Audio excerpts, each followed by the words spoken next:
Hello and welcome to the second episode of Firefly Wrestling in our Grind for Greatness mod. It is the 2nd of the 2nd, 1980, and it is the day of Winter's Trials, our second ever pay-per-view in this mod, in this series. I thought I would quickly... thank you for coming back to the second episode. Hopefully the first one did well. I'm recording it before I post it, so hopefully good reviews and at least 5 people watched it. I'll be happy. I think I'll start this episode just a bit of a review of what happened in the last episode, where we're at, and the scary, quickly climbing red numbers, which I'm sure are going to get me fired. So last episode we assembled our roster. Pretty solid roster, I think. CEO Bill Anderson, who we get for free, which is helping the financial situation immensely. Iceman King Parsons, who I was really, really high on. And then I realized he can't work for 10 minutes, and I'm no longer very high on him. Jake the Snake Roberts, who is warm momentum, is happy, very good gimmick, and is kind of I think, probably our number one heel in the company. Man, he looks solid and amazing performance skills as well, which I'm sure will get used. We have our referee and road agent, James Beard. We have Joshua Ben Gurion, who was a rookie, ex-MMA fighter, I think it is. Something. I can't remember what it is. He's done things. He's scary, man. It's just his gimmick. He's a tough guy. We have Mike Sharp, who put on a banger of a match. Kind of wrote him out a bit. That didn't look super insane. I mean, quite good, but nothing insane. Had an amazing match with Terry Funk last episode. Terry Funk himself, definitely our best in-the-ring worker, apart from this number, which means he can't work for more than 10 minutes. Wait, no, this number. That's not amazing, but he makes up for it by being really, really good. We have myself and my really, really crummy picture, but we're rolling with it. And I am terrible, but I've got amazing potential, so hopefully I'll just get better. And then Tully Blanchard, who I have since learned was part of the Four Horsemen. And I am sure, if anyone left a comment on the last video, it will have been, how do you not know who Tully Blanchard is? I have learned, I have corrected myself, my apologies. He's really good, and I think someone who we'll be using for a long time now. In the last episode, we had the first round of our tournament. Surely there's a better way to get to it than this. There we go. We had 4 matches, and Jake the Snake Roberts, me, Tully Blanchard, and Terry Funk all made it on to the next round. So hopefully the tournament will end well. We've got it all pre-booked at Winter's Trials, and we will crown our first ever FPW World Champion. Hopefully will be good matches, and they're not going to get injured immediately. Because knowing my luck, they're going to get injured immediately. Finances. Last month we lost 872. Show cost and workers made up 600 of that, so I'm not too concerned. We lost 52 on marketing, not too bad, and production value is 255, and they're all at minimum.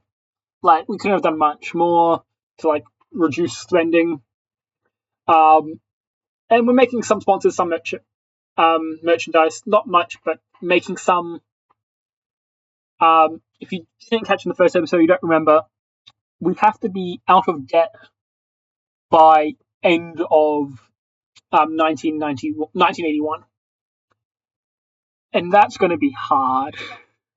We've got tickets on free, just so we can get as much popularity as fast as we can, and hopefully get profitable really, really fast.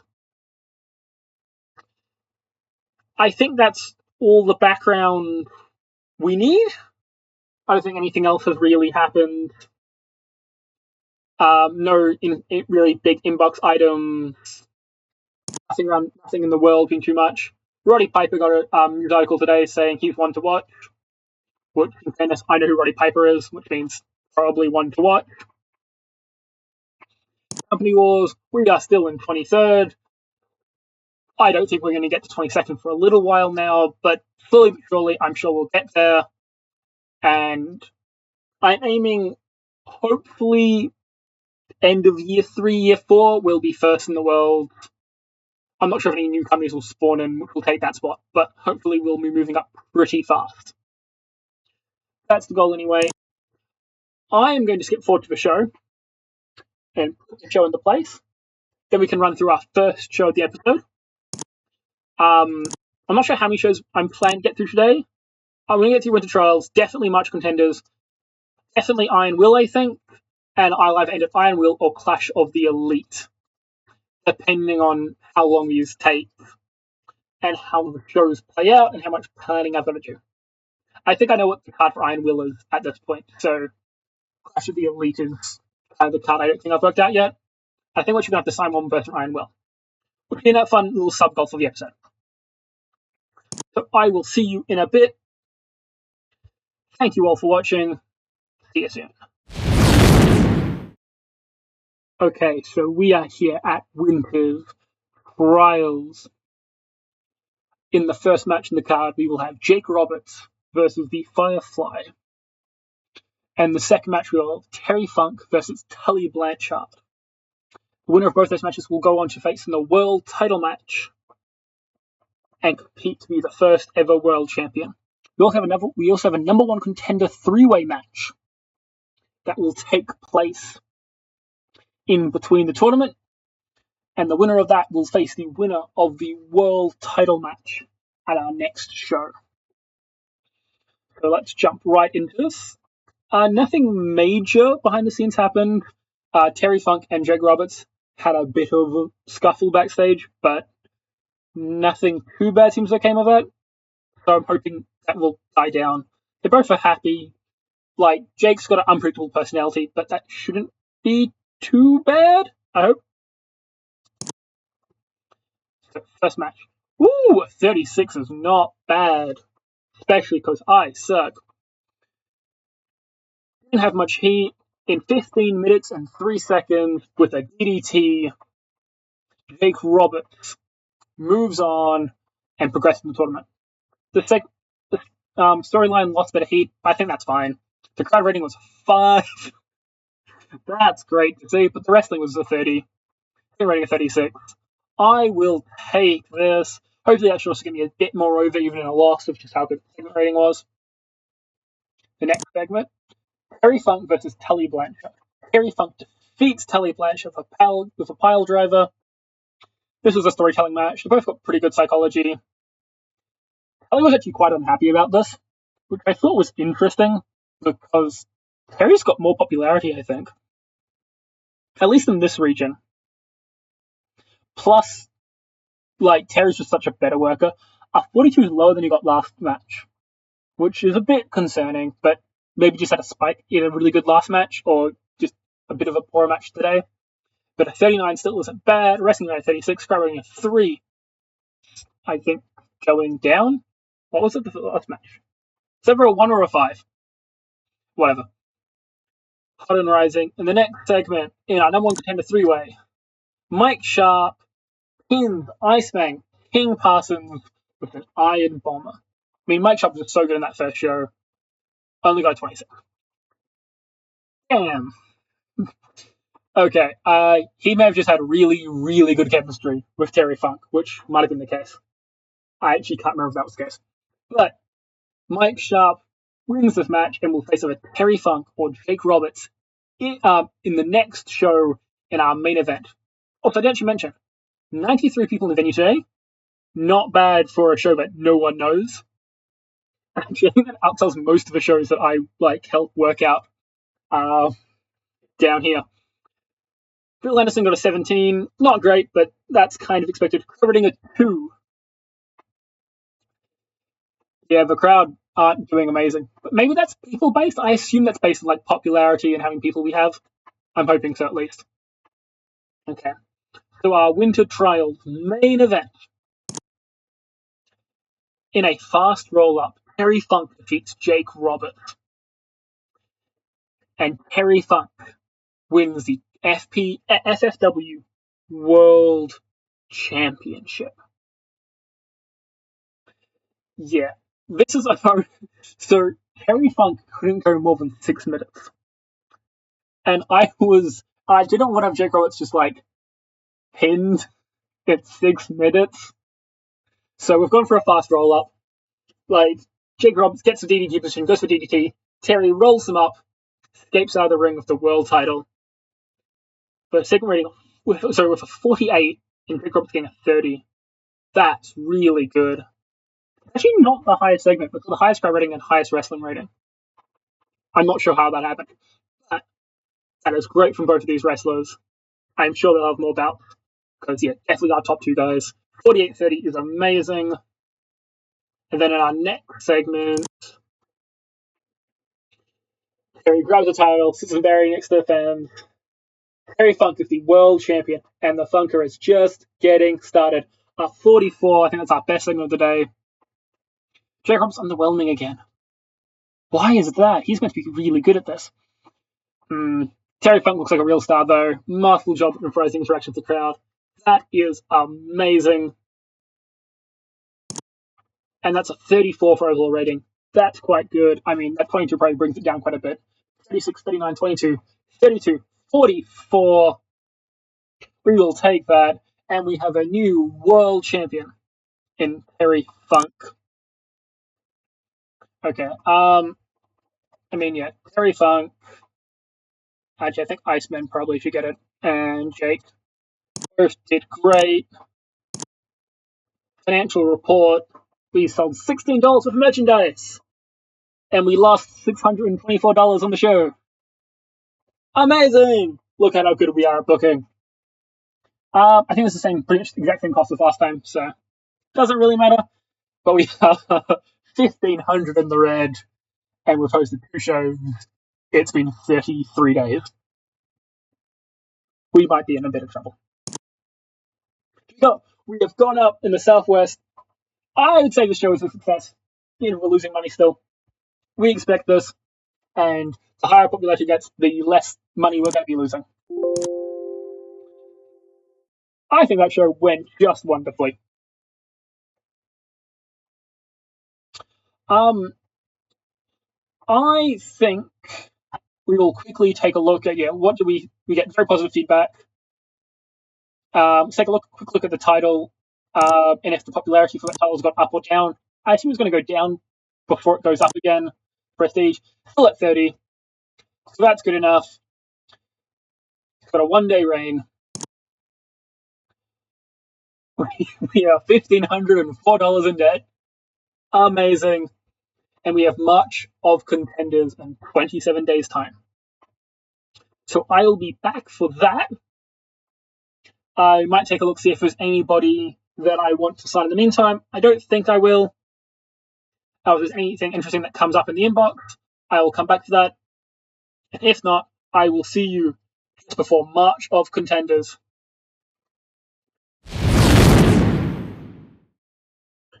Okay, we are at the 1st of March. Ready for March of Contenders tonight. I only just realized the wordplay. I can't believe I've done that. That's going to haunt me every year now. But I'm also so definitely keeping it because that's hilarious. There's actually quite a bit of good news and one tiny bad news. I'm not sure how to count it. But firstly, finances. We only lost like $72 after the show. Which isn't much, and our sponsorship went up by $45. That's really good. We lost 68 less than the month before. If I do just a quick mental math, that's not going to save us.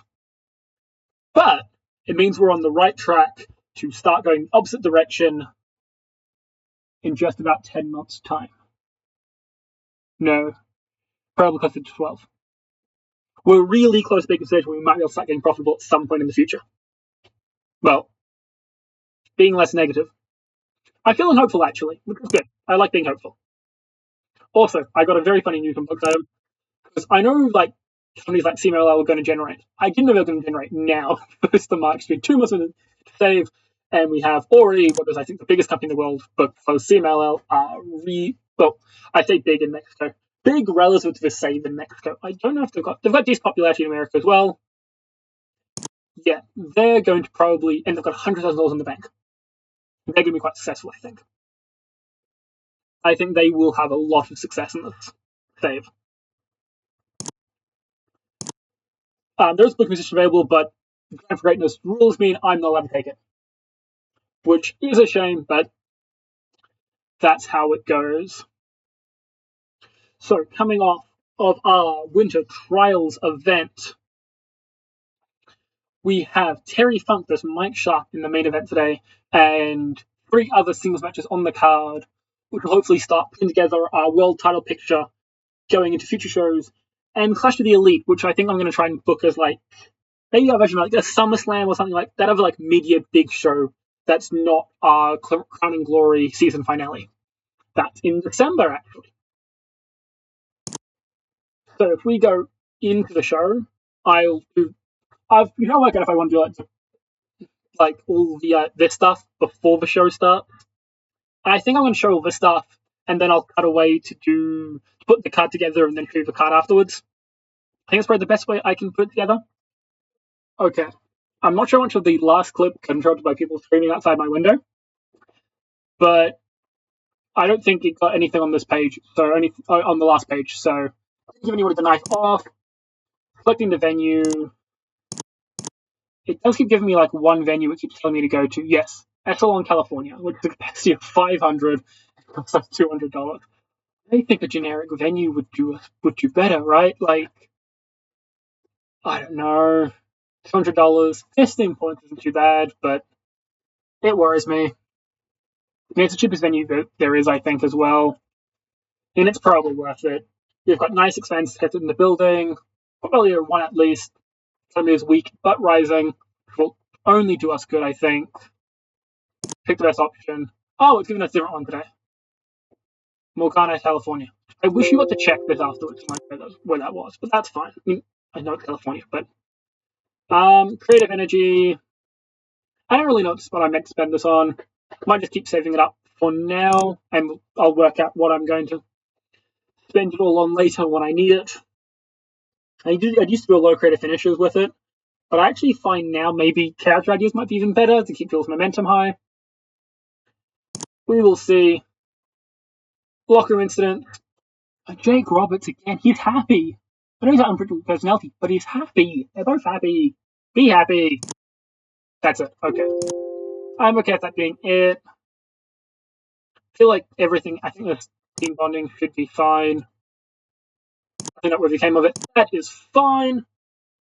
I'm going to quickly go book the show, put it all together for you, and then we can run through our second show of the episode, March of Champions. No, Contenders. Contender. I'm going to have said that wrong multiple times, haven't I? I almost started the show out recording. That would have been annoying. So, on our card today, we have the Firefly taking on Tully Blanchard in a match that will surely make one of them far closer to the world title. Iceman King Parsons versus Joshua Ben Gurion. Bit of a good undercard match. I think this match is going to probably stink. But it gets me some brawling on the card and gets them both working and maybe helps one of their momentums. We'll see. Whoever wins. Jake Roberts versus Bill Anderson, which will be set up in the promo. We'll see. Hopefully should be a lot of fun. And then in our main event, Terry Funk versus Mike Sharp in Terry Funk's first defense of the title. He cannot go for more than 7 minutes now, which is going to cause us a lot of issues. So hey, maybe this will cause me to take the title off him. Maybe it hasn't. You will have to wait and find out. It'll be very long. We've only got 4 matches. Start the show in 15 minutes and 15 seconds by submission. I've got to set his moveset again. Maybe it's a chicken wing lock. I don't know. I haven't looked that out yet. Maybe it's a Firefly lock because, like, he's a Firefly, not a chicken. I'm really funny. The Firefly defeats Tully Blanchard in a thing that really got 34. Not too bad, actually. 23 and a 37. Tully Blanchard doing great work still. These two are both our semi-finalists, to memory. So the Firefly gets a win, kind of making him like the third strongest guy in the company right now. Maybe they'll even set up his next match in the next show, or he'll be going after the world title, maybe even. So I will. It's me. I'm the Firefly in this game. On to our next segment. Iceman King Parsons and Joshua Tyrion, 30 and 20. I kind of thought it'd be a bit lower. Joshua got a 14. He's so bad. He's only 20. I feel like I've got to give him a bit of time. But also, he's not very good. Iceman King Parsons, though, got a 26, which is probably, I think, average for where we are as a company right now. Crowd rating a 1, wrestling rating a 20. The crowd is simmering. And yeah, both these guys can't really work long, especially Joshua. I don't think he's going to be here for much longer at this point. I'm already kind of getting annoyed at him. Next segment. These guys kind of provide dialogue. Lovely to see those notes immediately. Well, Jake should be good at this stuff. Why has he done all the things I thought he was good at? Jake Roberts comes out. He's pissed off how he lost last week. Must have a rematch. He's demanding a rematch. He tells the crowd that a roll-up is no way to crown a real world champion. A real world champion would hit their finishing move and pin him like a man. Or he would correctly pin Terry Funk like a man. He says Terry Funk's world title reign will only last as long as to make the snake even hungrier. Bill Anderson comes out and says, what's fair is fair, you lost. And that Jake needs to make it back to the front of the line if he wants to have a world title shot. And Jake responds by saying, I'll drop you on your head and hit your one brain cell first. And that will set up their following match, in which, dropping on his head with a DDT, Jake Roberts defeats Bill Anderson in 14 minutes 50 by pinfall. It's kind of a storytelling match. Bill doesn't have amazing psychology just yet. I know he's going to develop it. Future road agent. But Jake does, and he gets a 38, which I'm pretty happy about. And the first world champion storyline has advanced a bit more. And I think Jake will be moving back towards that title scene very quickly as well. But who will be the world champion when he does it? Will it be Mike Sharp or Terry Funk? It's Terry Funk in 15 minutes. 5 minutes 33, he can't go 15, with a pile driver. This match was designed for the wrestlers to count and steal the show. All things, he makes his first defense of the world title. He got a 54, and that's why I kind of was hesitant taking the title off him. Like, he's the guy who's only guy in his company who's got an above a 50. I think someone who's got above 40 even. Like, I mean, he's just really, really good. I mean, Mike Sharp didn't do too badly. A 30 as well is still very good. I think that's still comfortably like third or fourth best work in the company is either him or Tully. And yeah, a 49 segment rating is still amazing. And that's why we're going to close up the show with Terry Funk holding the world title aloft. Who will challenge him on the next show? We don't have any guaranteed number one contenders, but I think the Firefly and Jake Roberts are both looking for a shot. They both kind of got the momentum. We will have to see who's going to get it. Finishing the show, a 32 overall rating. I'm pretty happy with that. Increased popularity in one region. Did we go up to a 2? Where's the it's popularity? I thought we were going to get to immediately. He gets our praise. I mean, Tully needs it because he's going to get really pissed off at us. He was not happy that I made him lose again. I promise he's going to start winning. I know he's good, but like, I felt like I had to do it. And then we'll give it to Mike Sharp, who's also done quite good. I'll put him as a good example of something. I think he's got a good personality. Sid Blanchard seemed pleased, Mike Sharp seemed pleased, which I think means nothing happened. Financial report, we lost $630 in the show. Is that less than last time or more than last time? We got $17 in merchandise. Our merch is going up each month. Not by much, but going up. Show cost $305, workers $290, pretty much what we expect. And post-show finances is we are $2,300 in debt. That's fine. I'm sure it'll be fine. We are up to 2. Okay, that's really good, actually. In 3 shows, we've gone to 2. I think that's kind of the pace that we want to be setting. That will get us up pretty fast. I'm happy with that. I think I'm happy with that. Have a good show. Ooh, Riki Kuchu. Interesting. He looked really good. He is, I assume, based in Japan, which does, mean we can't find him. But extremely positive feedback from our 94 fans in attendance. A great show for them. That is amazing. We are very happy with that. Okay, I think that we have time for one more show today. So, I am going to go put together the card for Iron Will,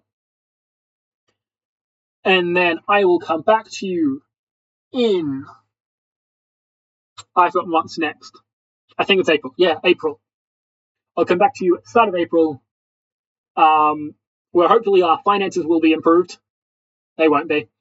And hopefully we will have a card fully booked and hyped and ready for the show. See you all in a bit. Okay, welcome to April. This is 5th of April, 1980. We are ready for Iron Will, our final show for today. And a little bit of housekeeping and bad news before we start.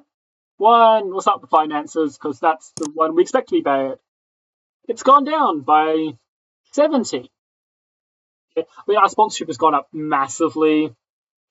Compared to the previous month, I'm not sure what really changed other than production went up by a little bit, work was up by a little bit. But our sponsors and merch is going up. That's what we're looking for, as we want. I'm feeling pretty hopeful for the future at this point, I think. I think sponsors should tell me. Just saying they'll tell me like financial estimates. Oh, there it is. One called financial estimates. We should be making $149 this month in sponsorship. I don't mind that. I feel like I'm pretty happy making that much, especially they'll probably go up after the pay-per-view or event. I don't think it counts pay-per-view yet. The other bit of news, which far less good, very annoying, is I got 2 fun inbox items. Firstly, Jake Roberts is relocated to Quebec. He's our top heel. Yeah, that's not great. But I did have to check this because I was a tad bit worried. I don't remember how to get to it. But in his contract, we don't pay for travel, and unless he asks me, in which case I'll still say no, I'm not paying for travel from Quebec. We're too broke. Not doing that. I really hope he doesn't ask for anything like that or has to leave. We'll see, but that's what I'm kind of banking on right now. Bill Anderson has done the same, but he's the boss, so that is fine. I think he still likes the 3, so I don't really care. Obviously, we're going to have a surprise on this show, so I think I'm going to go back to flip-flopping, and so I'm not going to show the pre-show thing just in case our surprise pops up and anything gets spoiled. Hoping I haven't spoiled it already, because I'm sure I will have done something dumb here. But that is fine. I will jump back to you guys when the show is booked and ready. And hey, hopefully you might even be able to put on a event card of 50 to get our first ever achievement in our second episode, which would be pretty swell, I think. See y'all in a bit. Ooh, we are ready for Iron Will, our April event. We have 6 segments on the card, 4 matches, including a Terry Funk special open challenge. A little bit of drama on the card today. I've had to give Terry Funk plus another guy a slap on the wrist because they were getting heat backstage and Terry Funk was smoking. Joys of having an old 1980s locker room. And Terry Funk and Jake the Snake Roberts got into another fight backstage. They don't have a inbuilt dislike for each other. They just seem to keep getting into fights with each other. Maybe it's a personality thing. I'm not sure. We'll have to look into that. because that persists. It's not doing much damage to the locker room. It's just, I don't have to deal with that every week. I think, yeah, we are all ready for the show. So we'll jump into our first match on the card today. Bill Anderson versus Joshua Ben Curion. There we go.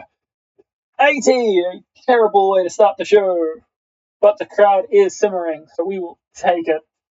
In 7 minutes 56 seconds with the underhook suplex, Bill Anderson defeats Joshua Ben Curion. Designed to work the crowd. Just way to start the show off strong. Yeah, Bill gets a 20, Joshua gets 16. They're both terrible. And the other one, Tully Blanchard defeated Iceman King Parsons in 10 minutes 21 to slingshot suplex. Tully got a 31, Iceman got a 26 for a total rating of 26. Weird, the wrestling was actually quite high. I'm assuming the storytelling got a reason why the 7 was pulled down. Tully's good at it, but Iceman really isn't. That's fine, I'll take that match. A 37 by disqualification.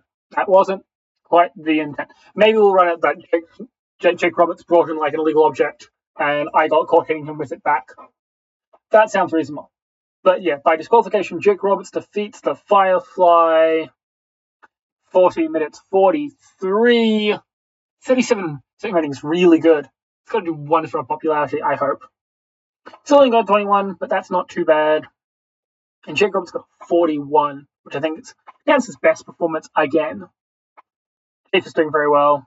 Please don't make me pay for you to travel from Canada. I can't afford that. Terry Funk comes out and she doesn't have a defense on today's show, and that's just not okay. I mistyped up. So, if you'll let me, I want to show off what makes the Funker tick. What gives the Funker all the adrenaline he's going to need tonight. I'm offering an open challenge. Stand to me face to face. Let's who can beat me in a street fight. That is a 70 rated promo. Let's go. And he's got some hardcore skills, but no one else in our roster does. So I thought I'd bring someone in. He didn't have a match. I didn't plan him to have a match on the card. But I didn't really know who I was planning to have a match against. I went, cool, I'll bring in some sort of like other guy who can do street fights and make him a street fight, which only got a 38. Not amazing. But it's fine. Yeah, so we've brought in Eric Embry for I think 3 months, just to see how he does. He has a horrible personality. I think it's gloomy. And immediately got heat on his first night. So I'm not confident I'm going to keep him around very long. But he came in first match, got us a 38 rating. Very hot crowd at the end. He got a 27, which is quite good. And this like young cocky youth. I think it's like 21, which is quite good. And yeah, the match was chaotic and full of action. It's Terry Funk's second defense of the world title. And I think it's a pretty good one. Any changes? Anything notable? Nope. That's good. And then Terry Funk stands in the middle of the ring, holding up his world title. And a bang from behind gets hit by Terry Blanchard. And grabs the title and holds it above Terry. Maybe setting up for a future title match on our next show, Clash of the Elite, which you will get to see in the next episode. So, 39, not as good as I thought, actually worse than our last show. But 17 rated promo, and a 38 rated match. I feel like this was quite a good way to like have the show run for 100 people, and we increased in one region. I don't think we'll go up to size 4 today, or size 3 today, but I think that show will have been good enough that I don't really care. Dress the locker room. Who needs it? No point. I can't really do it to myself. Eric, I kind of annoyed because I told him off for being gloomy. So I'm gonna give him a hug. And then who else I need to make feel good? Iceman. Yeah, there we go. Team please and team please, so meant nothing. Fantasy report. We lost 638. I think that's too bad. Worker cost still under 300. Show cost 314. Sold $80 in merchandise. It's going up by 1 every show. I think this was a somewhat successful day. I'm pretty happy with this, I think. Well, we did go up to 3. Oh, that's amazing. 4 months, we got up to 3. I think that sets us on actually really good pace for now. Which I'm liking. And we're actually already up to 1 in the Mid-South as well. I don't know when that happened. But it did. Princess Pula. I have never heard of this person before. They seem very mediocre. Performance skills actually not too bad. But, not what I think I would be bringing in. Also, because I do have a women's division, but just not yet. I thought we really got the space to have a women's division, or the women to have a women's division in wrestling at the time. Very positive feedback. That is amazing to hear. Before I end the episode, I thought I would quickly go through where is our finance at the end of the episode. We've still got lots of money to come in, which I also got a lot of production money that we're going to lose. I'm hoping this is going to be somewhat like mid 600s. That's the goal, I think. That's what we want to have it happen. The merchandise going up by 1 every show is kind of funny, I think, actually. The whole live event has just got 1, 1, 1. We need to go through some of our popularity, because I feel like, I thought earlier, I was actually kind of surprised how good it's been. If you go to popularity, I track the progress. Like, Bill Anderson's kind of been a jobber anyway. You think he's won 1 match? But in the Southwest, he's gone up to 5 popularity now in the Southwest. Eric Embry's up to 3. Yeah, it wasn't from working for us, which is fine. He's been working for a couple of companies. Iceman up to 4. Jake Roberts, he started a bit high, I think. In the Southwest, he started on 5. He's up to 9 now. He's getting over pretty fast. Joshua Ben Gurion, who's a jobber, has gone up by 3. Mike Sharp up by 4. Terry Funk's up to 10. Started on 3. So he's gone up by 7 in just 4 shows, which is great to see happen, because I think that's kind like being Super Over is going to make his match ratings even better, makes promos even better. Let's go to Funker. I'm up to 6th, which I think is just amazing, because I need to get up as fast as possible to kind of be in that main event picture, even though I still kind of stink. And then Tully Blanchard is up to 5. He started on 1. Okay, I thought he started on 6. I'm like, oh, we'll take him down. Started on 1, he's going up as well. All great things to see. Everyone's getting better and improving at an amazing pace. Yeah, I think that's what we're going to call it for this episode. Thank you all for watching so very much. Anyone who got through the end of the episode, it's very much appreciated. I'll try to get these out as consistently as I can. I'm not sure what my schedule's going to do once school starts back up and all that, but thank you all very much. Like, subscribe, all that kind of things that YouTubers are meant to say. Y'all are amazing. Take care. Bye. Fly out.